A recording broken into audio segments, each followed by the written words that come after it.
আৰু বহুতকেইটা দিয়ে ইউ দিয়ে মাছ পৰে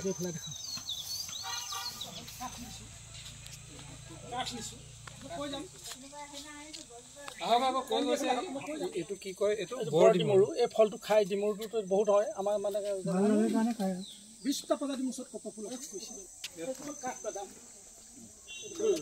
হয় যিবিলাক মানুহ চকুৰ দৃষ্টিশক্তি কমি যায় ইয়ছ যিবিলাক ডেকা মানুহ কমি যায় নহয় এইটো তৰা আলু এখন লিখা আছে তৰা আলু হাৰ্নিয়া বেমাৰৰ কাৰণে এইটো হাৰ্নিয়া বেমাৰৰ কাৰণে এই যিটো ননী যিটো কেঞ্চাৰ প্ৰতিষেধক কেঞ্চাৰ বিৰাট প্ৰতিষেধক বেমাৰ আছে সেইটো দিয়ে আপেল বগৰী তাতে ইয়াতে যিবা সৰু বগৰী আছিলে মই যিটো কেঁচা বগৰী মোৰ ঘৰত যাৰ গোন্ধ আমি কাহিনীবোৰ পাহৰিব নোৱাৰোঁ হা খেলিমেলি লাগি যোৱা নাই এইটো আপোনাৰ ৰাতি ফুলে নে কেতিয়াবা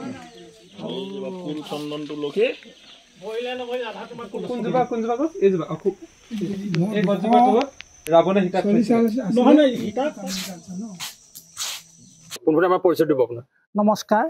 মোৰ নাম সুচন গগৈ মই হাকনাগাঁও এজন সাধাৰণ ব্যক্তি মই মানে অৱসৰপ্ৰাপ্ত শিক্ষক মই ত্ৰিবেণী হাইস্কুল অঞ্চলত শিক্ষকতা কৰিছিলোঁ এতিয়া অৱসৰ হোৱাৰ পিছত মই বিশেষ কাৰণে মই যিখিনি সময় সেই সময়খিনি দিবৰ কাৰণে এই অৱসৰবৃন্দৰ কাৰণে মই বিভিন্ন গছ গছনি সংগ্ৰহ কৰি মোৰ বাৰীত ৰুইছোঁ মোৰ ঘৰত এতিয়া 200 বিধতকৈ অধিক আছে পাণ তামোল বাদ দিব সাধাৰণবোৰ বাদ দি আৰু যিখিনি বিলুপ্ত গছ সংৰক্ষণ কৰিছোঁ আৰু বিলুপ্ত গছখিনি সংৰক্ষণ কৰি মই ভাল পাইছোঁ আৰু বহু মানুহে এই বিলুপ্ত গছ চাবলৈ আহে আৰু বনৌষধি সেইখিনি মই ৰোপণ কৰি নিজকে মই যথেষ্ট সন্তুষ্টি মানিছোঁ আৰু আপোনালোক অহাৰ কাৰণে মই আপোনালোকক ধন্যবাদ জনাইছোঁ বিলুপ্ত গছ আপোনাৰ কি কি আছে যেনে বিলুপ্ত গছ আজিকালি ব্ৰহ্মথুৰি মানুহে চিনি নাপায় ব্ৰহ্মথুৰি মোৰ ঘৰত আছে মাধৈ মালতী যিবিলাক কবি সাহিত্যিকবিলাকে মাধৈ মালতীৰ কথা আছে মাধৈ মালতী মোৰ ঘৰত আছে কেতেকী ফুল বহুতে মই চিনি পোৱা নাই আজি প্ৰজন্মই নাজানে মোৰ ঘৰত কেতেকী ফুল আজি 10 বছৰ আগতে মই ফুলাই থৈছোঁ কেতেকী ফুল আৰু যিবিলাক কুজি থেকেৰা ৰূপহী থেকেৰা আমাৰ অশ্বগন্ধা সৰ্পগন্ধা তাৰপিছতে চিৰতা তিতা কেইবাবিধো মোৰ তুলসী আছে তুলসী গছ আছে ঠিক তেনেকৈ যিবিলাক আমাৰ থলুৱা গছ যিবিলাক হেৰাই গৈছে মই প্ৰজন্মই জানিবৰ কাৰণে এইখিনি ৰাখিছোঁ আৰু বহুতক দেখুৱাইছোঁ বহুত আমাৰ ঘৰলৈ ল'ৰা ছোৱালী আহি পেলাই চাইহি আৰু সেইটো এটা মই ভাল পাই যথেষ্ট মই উপকৃত হৈছোঁ নিজকে ধন্য মানি সংগ্ৰহ কৰিছোঁ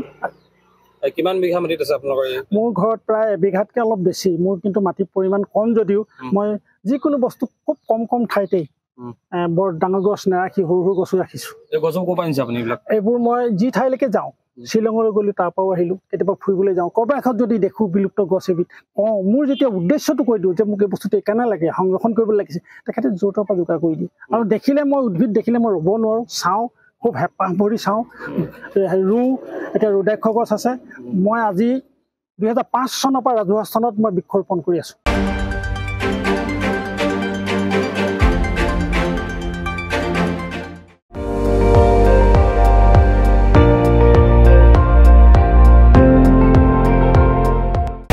আপুনি চাই আছে ND24 সৰ্বশ্ৰেষ্ঠ নহয় সৰ্বোত্তমৰ দৌৰ